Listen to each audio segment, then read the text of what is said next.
You're listening to a podcast from Glenstone Abbey.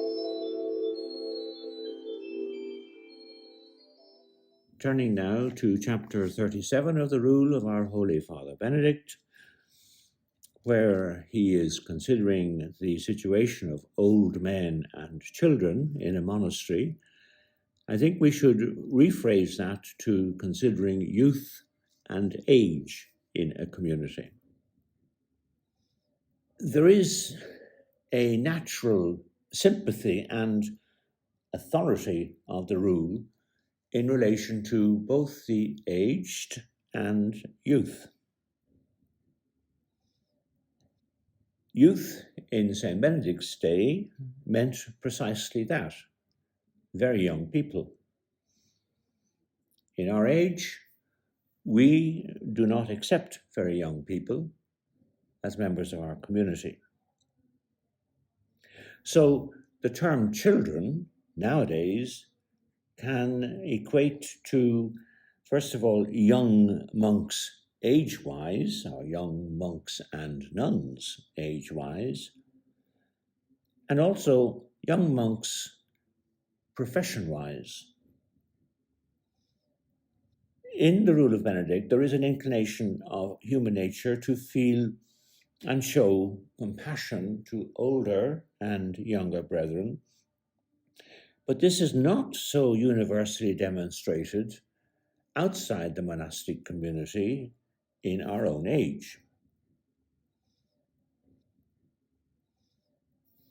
Usefulness is a term noticeably absent in the Rule of Benedict.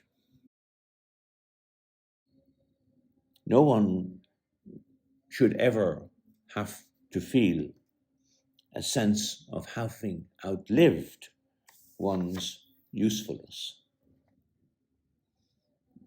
There is a greater tendency in modern society to place the elderly in more professional care, especially when costs are assumed generously and correctly by the state. In my experience, it is the very rare nursing or care facility that makes any significant attempt to engage with and stimulate their residents at any meaningful and loving level. Most care homes in Ireland are either belonging to a group in the control of a company that has shareholders and therefore expect financial return on their investments, or they are state-owned and as such are usually devoid of any personality and managed like any other business. Ideally, monasteries should empower themselves to house and compassionately look after their elderly. Of course, with assistance of professional care as and when needs arise. To live, pray, work, age, and die within the embrace of one's community should be the common objective. A simple concept of duty of care is basic. To care because it is Christ-like is on an altogether different level. Again, a discerning capacity to adjust the infrastructure of an aging monk, such as strenuously recommended by Benedict himself, should be cultivated in any Christocentric community of nuns and monks. Let us now turn to youth.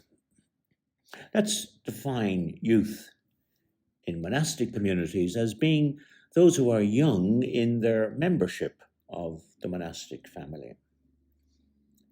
Like all youth, they require selective nourishment so they can grow in strength. The care of the monastic youth is the prime responsibility of the novice master, novice mistress, junior master, junior mistress, and so on. Added to that list, there is the joint care of the community as a whole. This is normally confined to a discussion, perhaps 3, maybe 4 times a year. Perhaps there ought to be a third level of care placed between that of the novice master or the junior master and that of the community as a whole.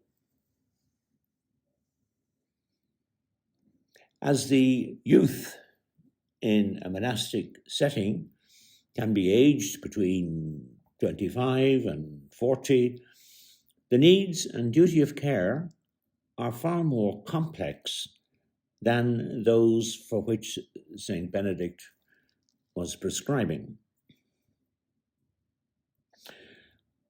Perhaps an index of contemporary writings on this very issue might be assembled and made available to monastic communities.